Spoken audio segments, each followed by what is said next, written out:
वक्त पे स्कूल जाया करो, बड़ों का अदब एहतराम किया करो। अम्मी, अभी वक्त है, पहले मैं दोस्तों के साथ खेलने जा रहा हूँ।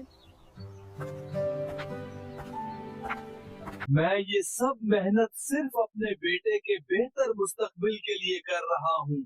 दोस्तों, आज हम शाम तक खेलेंगे। अहमद, तुम्हारे अब्बू बहुत बीमार हैं, हमें उनका ख्याल रखना होगा। अम्मी, मुझे अंदाजा ही नहीं था कि अब्बू इतनी तकलीफ में हैं। अब्बू, मुझे माफ कर दे, मैंने आपकी मोहब्बत और मेहनत को कभी सही तरह नहीं समझा।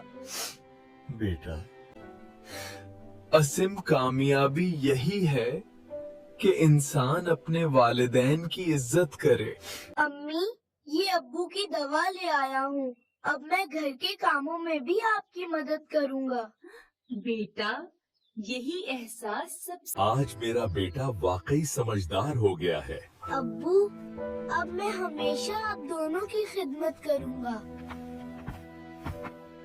मैंने अपनी गलती से सीखा है, वालिदैन दुनिया की सबसे बड़ी नेमत हैं।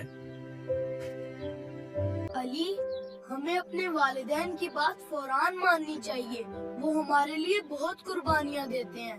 अहमद, तुम पहले तो ऐसा नहीं कहते। मैंने अपनी गलती से सीखा है, वालिदैन दुनिया की सबसे बड़ी नेमत हैं।